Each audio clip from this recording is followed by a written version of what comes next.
uma coisa maravilhosa. Felizes são aqueles portadores de fé, porque ela move muita coisa, né? Você consegue tanta coisa com fé. A fé, todo mundo já nasce com uma medida de fé. Todas as pessoas, quando nascem, já nascem com aquele lado espiritual de acreditar na divindade. Só que com o passar do tempo, a pessoa vai crescendo e a pessoa tem que desenvolver a fé. A fé é uma coisa que a gente sente. Não tem como dizer, você precisa ter a fé como a minha. A fé não é algo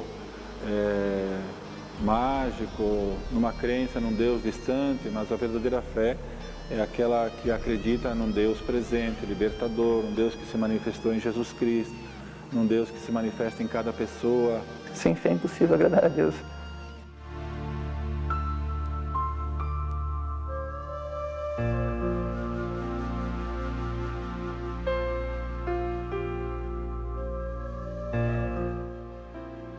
Falar de fé, falar de Deus, falar com Deus, com Jesus Cristo.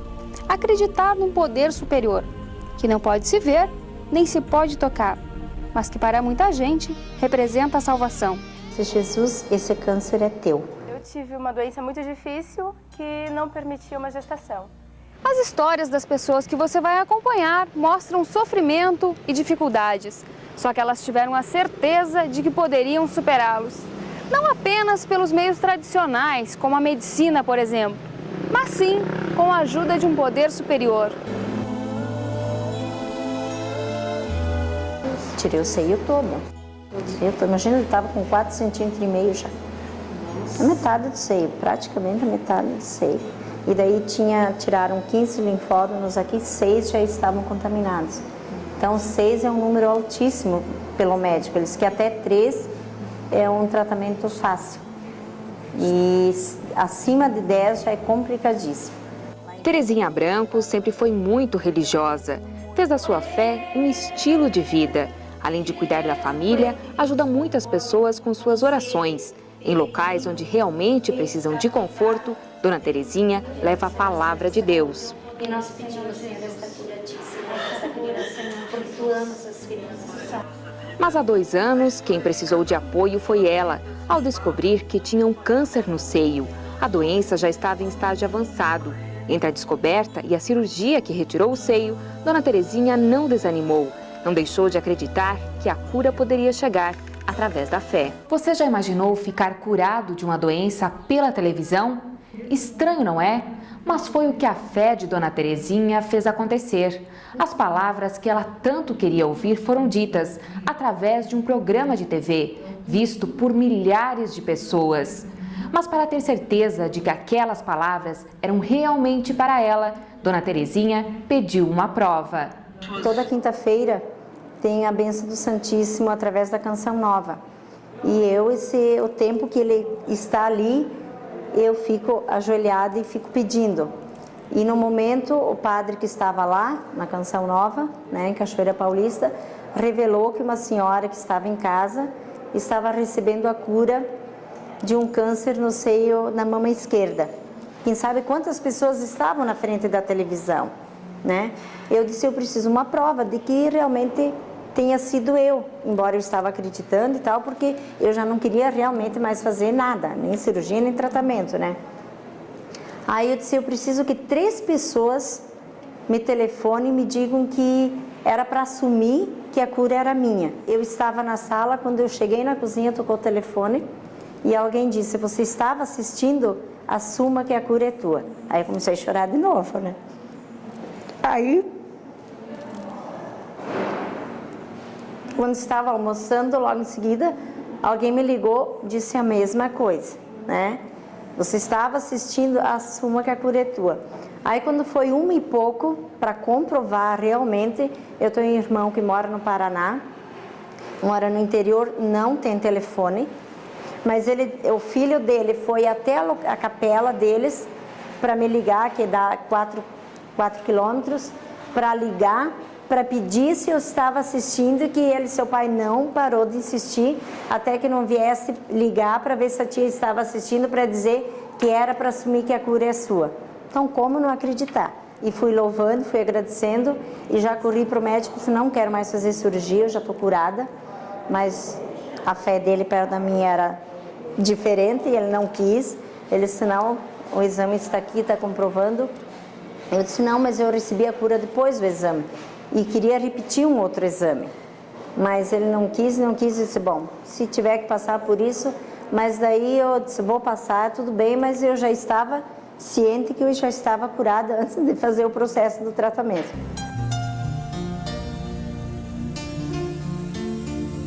Situação parecida aconteceu com Kati. Ao visitar uma igreja, a estudante ouviu palavras que a fizeram acreditar ainda mais no poder de Deus. Kati teve uma doença chamada endometriose, que leva à infertilidade. Ela estava em tratamento médico, já tinha passado por uma cirurgia. 2 dias antes da segunda cirurgia, que verificaria o estágio da doença, Eu fui fazer uma visita na casa do Senhor, assim como a gente visita qualquer igreja. Nunca tinha ido nessa igreja, foi a primeira vez. Nesse local, nessa casa de Deus, ninguém me conhecia, nenhuma pessoa havia me visto antes, inclusive uma igreja muito simples, muito humilde. E lá, Deus veio ao meu encontro. No meio de tantas pessoas, na verdade, não foi o pastor, né? Ele, na verdade, foi usado, o intermédio de Deus, né? Então, Deus veio falar comigo naquele momento que havia uma pessoa ali no meio de todas aquelas outras, que tinha uma doença na barriga e que tinha que passar por uma cirurgia naquela semana. Ninguém sabia do que eu tinha, nunca ninguém havia me visto antes. E aquela pessoa era eu. E ao mesmo tempo que ele estava fazendo essa revelação, quando Deus revela, ele entra já com a providência. Ou seja, ele já entra com o tratamento, com a cura divina, né? Naquele momento, eu tive a certeza que eu estava sendo abençoada e que ele estava tomando nas suas mãos aquele meu problema. A palavra de Deus é poder para curar, mas também ela age através da fé da pessoa e da fé do comunicador, né? Então, tudo pode gerenciar essa fé, né? Esse milagre, né? Pode ser só da pessoa, pode ser do pastor, a própria palavra cura. Então, é difícil você dizer qual foi a fé que curou. O importante é que curou. Mesmo depois do que aconteceu na igreja, a estudante não abandonou o tratamento médico. No dia marcado, estava no hospital para fazer a segunda cirurgia. Foi feita cauterização de mínimos focos, tinha muito pouca coisa. Eu já estava apta a tentar a gravidez, né? Esperávamos uma resposta, mas essa resposta tinha vindo de Deus antes, né, na mesma semana. Ele olhou para a gente e falou assim, chega, não precisa mais, nem injeção, nem tratamento, você não tem mais nada. E aquilo bastava para acrescentar mais a fé em Deus, porque Deus é assim, ó, às vezes ele cura alguém com fé ou sem fé. Dependendo, tem pessoas que é necessário que tenha fé, mas tem pessoas que não têm fé, que ele faz questão de mostrar o seu poder para que essa fé lhe seja acrescentada. E no meu caso, eu naquele momento eu tive a certeza que ele estava agindo, que ele já tinha realmente tomado providências. Eu, como médico, claro que acredito na ciência, né? Essa paciente foi submetida a um tratamento adequado da endometriose, conforme as regras do tratamento atuais, e foi um caso de sucesso. Eu acredito, eu creio que a medicina está aí, claro, para nos ajudar, mas nada acontece sem a permissão de Deus. Para ela, ter sido curada da doença foi um milagre, mas a maior bênção de Deus, Kati recebeu 3 meses depois. Deus foi tão bom, mas tão bom comigo, que Ele me deu uma nova bênção, Ele me derramou uma chuva de bênçãos, porque logo em seguida eu recebi uma gestação. Eu havia acabado de casar e depois de 2, 3 meses eu me vi grávida. Uma coisa jamais esperada, nem por mim, nem pelo meu marido. Foi uma coisa muito linda, porque dificilmente uma mulher consegue uma gestação após uma doença dessa. E olhando para Eduarda, que a mãe vê a grandiosidade de Deus, né, amor? Porque Deus é vida, Deus é amor. E foi esse o presente que Ele me deu, ó, gente. Foi só por Deus que eu tive ela. Né? Só por Deus. Foi? E ela veio para trazer alegria?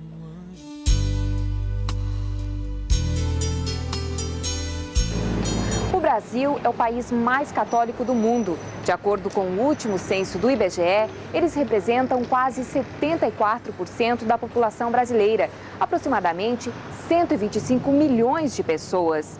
Com mais de 15% da população, os evangélicos são em segundo maior número no país, mais de 26 milhões de fiéis. Independente da religião, a linguagem da fé está centrada na palavra de Deus. O discurso religioso ele é organizado, ele é bem ordenado, ele é racional. Aparentemente, as linguagens religiosas, muitas vezes revestidas de simbolismo, parecem para nós fanatismo, parecem para nós incompreensíveis, incognoscíveis, mas a linguagem religiosa, de uma maneira geral, ela é racional, ela é compreensível e ela é devidamente planejada para o fim que ela tem, que é promover essa religação das pessoas com o transcendente, com o divino. O Espírito Santo ele está na pessoa, né? E ensina, inspira ele, revela aquela mensagem para que vá de encontro àquela outra pessoa que está necessitada. Deus nos deu o dom da fé para vencermos os desafios das nossas vidas. O que a gente tem que pregar é a palavra de Deus, não é a minha palavra, né? Mas a palavra de Deus. E a gente procura então falar para o coração das pessoas. As palavras devem ser para bater e entrar dentro do coração dessas pessoas, para colocar as pessoas em movimento. Meus amados irmãos e irmãs, de coração eu vos desejo que o Deus que nos arranca das trevas. Padres e pastores são preparados para usar a linguagem da fé. A forma como as palavras são ditas por quem preside uma cerimônia religiosa é fundamental. Toda palavra, todo rito que for feito com unção, com sentimento, a tendência é que esse sentimento também passe para as pessoas.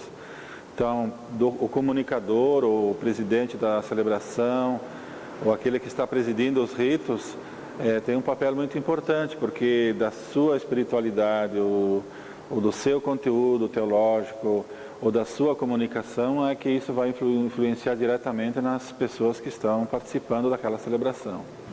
O amor ao Deus verdadeiro, que é um Deus único. A linguagem é uma linguagem muito simples, é uma linguagem que vem de encontro ao tipo de pessoas que a gente prega, que a gente comunica, né? Então, a gente procura equiparar, né, a linguagem para que as pessoas entendam bem. A linguagem pode até ser simples, mas requer conteúdo e preparação. No caso da Igreja Católica, envolve até mesmo a roupa usada pelo celebrante. Normalmente, durante a semana, nós já lemos, não só lemos, mas rezamos essa palavra. E depois há uma preparação mais imediata no dia da celebração. Seja, como é que você prepara um sermão, como é que você prepara um estudo bíblico, como é que se transfere esse conhecimento da fé para os fiéis, para que eles reproduzam entre outros. Isso é um processo de comunicação que é uma cadeia que funciona e é isso que fortalece esses grupos. Não é a pura emoção que fortalece, a emoção é um dado importante, mas o que fortalece, o que fixa as pessoas na igreja é essa comunicação da linguagem religiosa que se dá posteriormente e vai se disseminando, se pulverizando entre os membros das igrejas. Gestos, maneira de andar, tom de voz. A linguagem religiosa conta com outros recursos, além das palavras, para chegar ao coração dos fiéis. A própria comunicação, né, secular ensina que a palavra em si ela tem 7% de influência na comunicação. O pregador sempre quando vai levar uma mensagem, ele procura atingir esses 3 aspectos do ser humano. A consciência, o intelecto, a vontade dele, a volição, né? E a emoção. Você vivencia aquela história, aquele milagre que aconteceu na Bíblia, e a tonalidade da voz, gestos, a própria fisionomia, né? Então tudo isso aí atinge o emocional. Demos graças ao Senhor que é nosso Deus.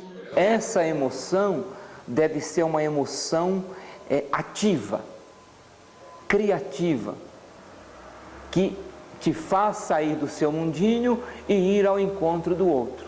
Em te confio, ó meu Deus. Não deixes que eu seja humilhado, nem que os meus inimigos triunfem sobre mim.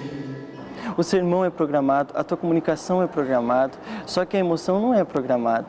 A emoção é assim, que vem, surge como um sentimento, certo? Então, olha, nós vamos ter que usar muito a questão de ser emotivo para atrair as pessoas. Não.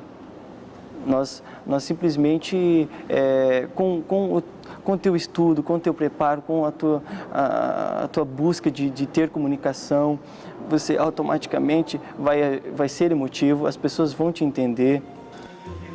Ouvir, entender e sentir.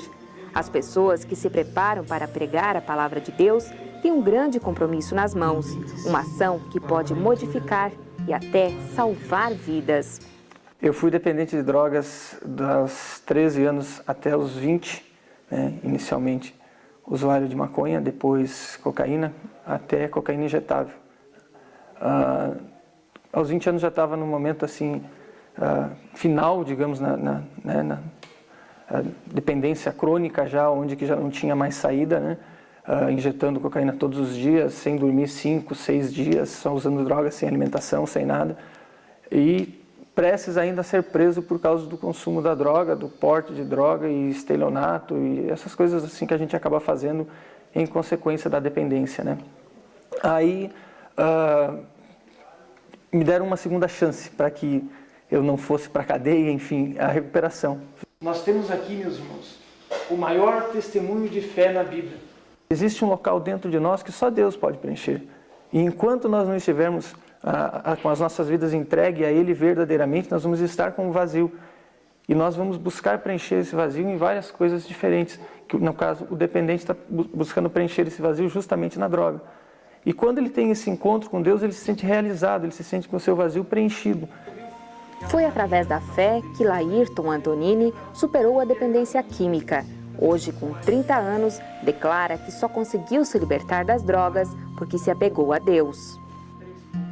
A partir do momento que você sente que houve a conversão na tua vida, que houve a transformação, esse é o momento onde que você sente que você está liberto, onde que você está transformado. Você não é mais aquela pessoa, você não fala mais aquele palavreado, você não quer mais estar junto com aquele tipo de gente, enfim, né? Você passou para o outro lado, convergiu.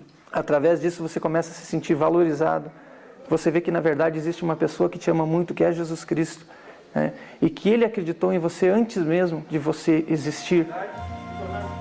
Essa transformação acaba se tornando uma corrente. As palavras que tocaram o coração do comerciante o motivaram a ajudar outras pessoas que estão na situação que ele passou um dia. Há 5 anos, Laírton criou uma casa de recuperação para dependentes químicos. Aqui os internos se desligam do mundo em que viviam, recebem ajuda psicológica e passam a fazer tarefas simples. Mas o principal auxílio que recebem é espiritual. Sejamos verdadeiramente, Senhor Deus, gravados em Ti, ó Pai, com a certeza de jamais cairmos. O testemunho de muitas pessoas que nós escutamos aqui dentro, que Jesus transformou a vida deles pela fé. Isso dá força para a gente para continuar lutando. Dá vontade de eu sair e tal, mas daí eu busco em oração, orando de madrugada e tal, se fortalecendo em espírito. Sem oração não tem recuperação. Dilamar da Rosa tem 19 anos, está aqui há 4 meses. Confiante na recuperação, já sonha com o futuro. Pretendo voltar para minha família, seguir um emprego, voltar a estudar de novo. Se não se apegar em Deus, não consegue sozinho, é muito difícil. Em uma pequena capela ou em uma grande igreja, o local não é o mais importante em uma cerimônia religiosa. O fundamental é despertar a fé. Quando você fala sobre Deus, aí diferente, aí automaticamente mexe nas emoções das pessoas. Deus não quer somente te curar, Ele quer o teu coração.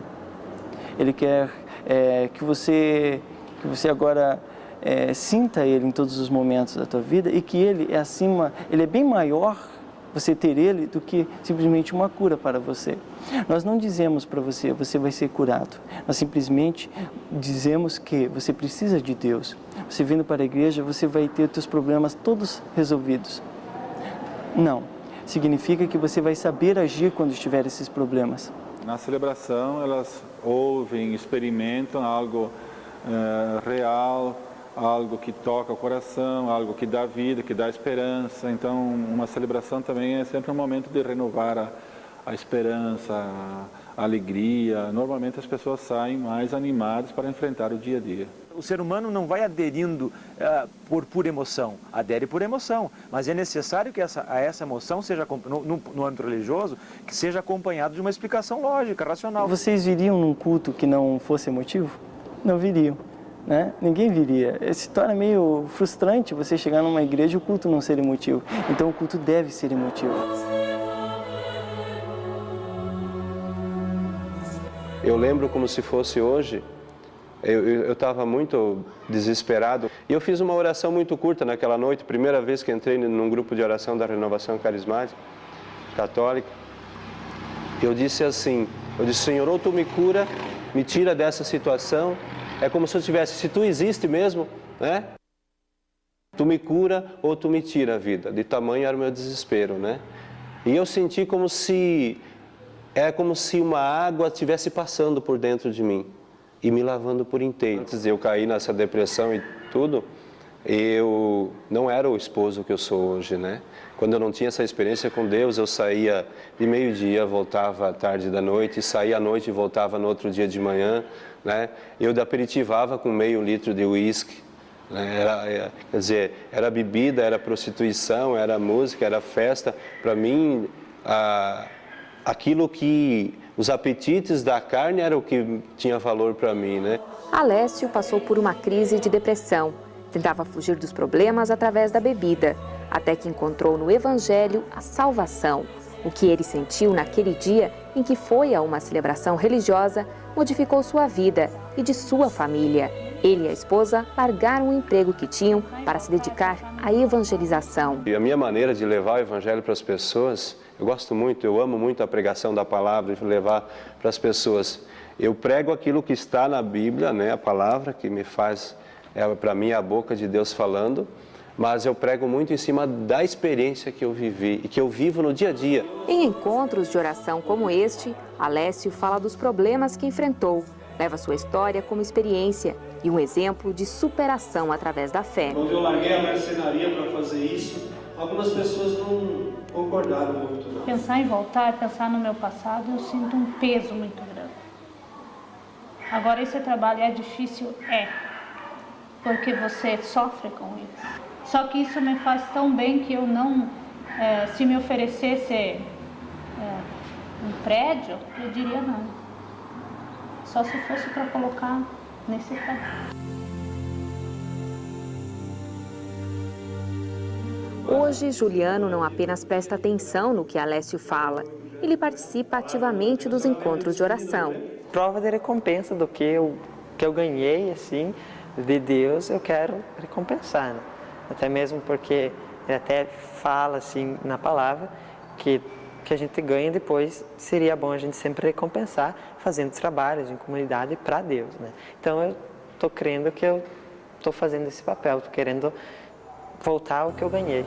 Há 3 anos, o professor de informática não poderia estar aqui. Depois de passar por um câncer no esôfago, ainda lembra o que o médico lhe disse na época. Ele até falou assim, vocês precisam bastante de ajuda espiritual, de ajuda de Deus, né? E até ele pediu se a gente era católico ou de alguma outra igreja, que era para rezar, não importava qual igreja que fosse. E a gente, como sempre foi católico, né, abraçou aí as orações. Então, começamos a rezar e tudo mais, e ele sabia que a gente rezava e pedia mesmo, né? E depois ele acabou comentando, né? Graças à oração. Mas em pouco tempo lá estava o menino e o médico dizendo o câncer já não existe mais. Para ele, a cura também veio pelas mãos de Deus. A medicina teve um grande papel na minha cura em si, né?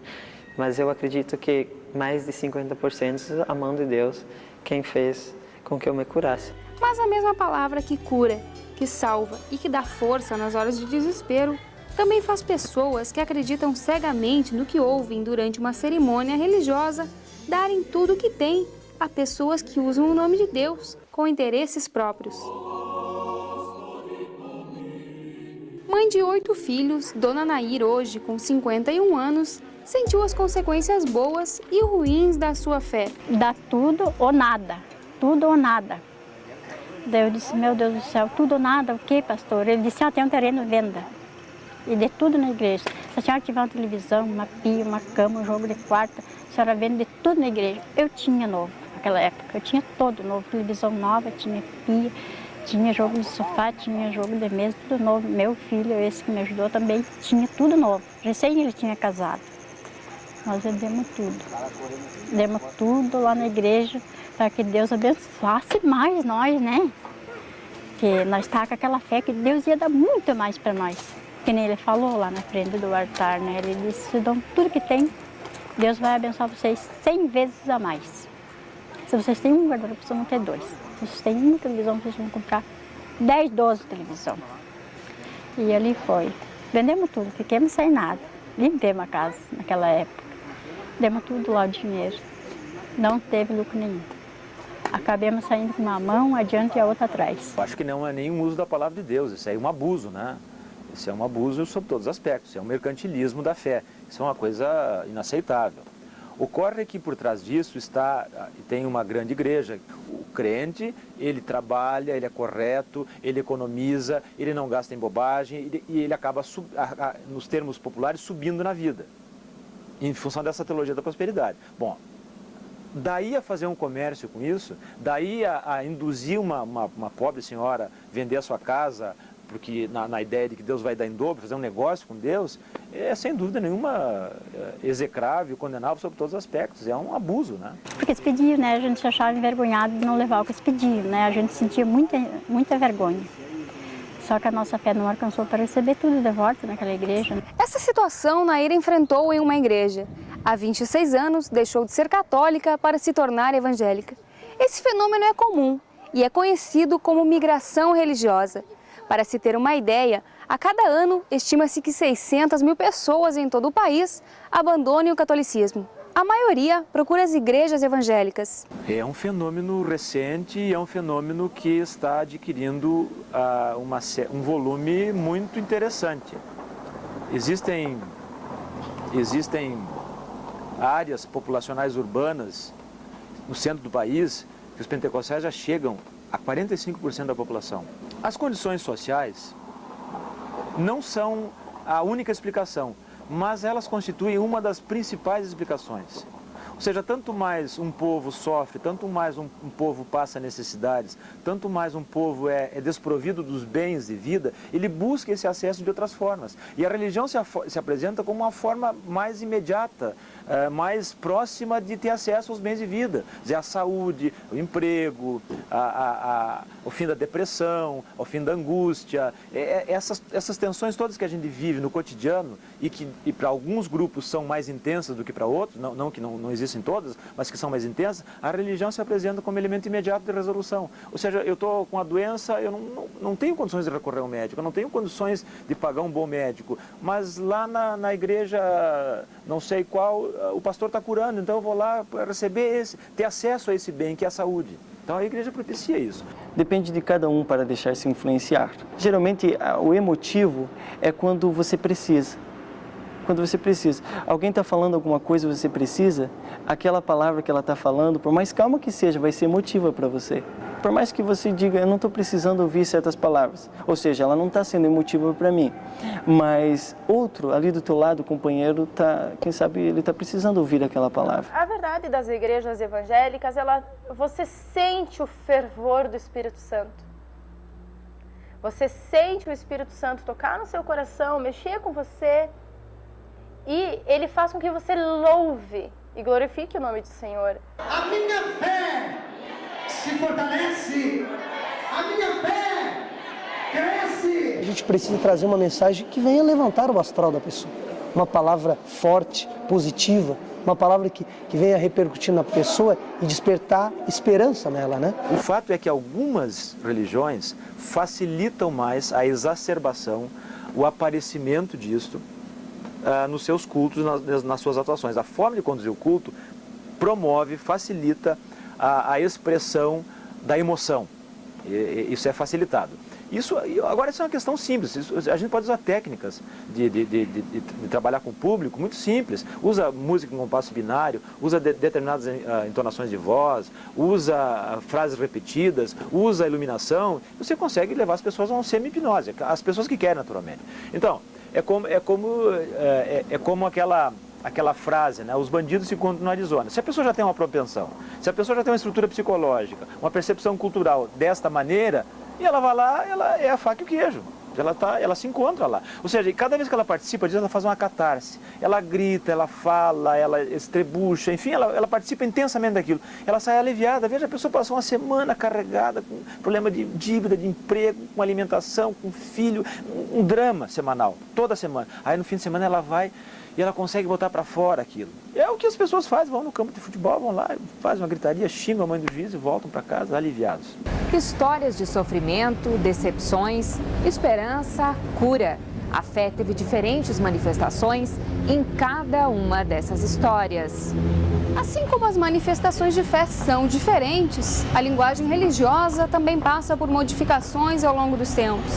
Ela muda de acordo com a religião, com o celebrante ou o local onde a cerimônia é realizada. Mas, acima de tudo, cada pessoa recebe a linguagem religiosa à sua maneira, de acordo com a sua experiência de vida.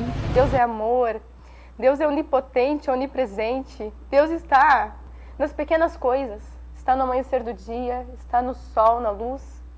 Sem Deus nada somos. Ele é o nosso Pai, Ele é o nosso caminho, Ele tem tudo de bom para dar para nós. O próprio Jesus fala que quem bate a porta, quem procura, achará, encontrará. Jesus pode tudo. Por mais que a tua fé seja assim, como um grão de mostarda, mas você vai poder conquistar muitas coisas em Deus. Fé tem, sem dúvida, um grau de importância muito grande. Deus fala para a gente através dos sinais também. Não é as palavras muito articuladas que vão resolver, entendeu? Mas aquela palavra que vai de encontro à necessidade da pessoa. Deus chama pelo amor, se não atende, chama pela dor. Quando Deus quer tocar na gente, Ele pode tocar por um amigo teu, se Deus quiser te dar uma palavra. Sem fé nada somos.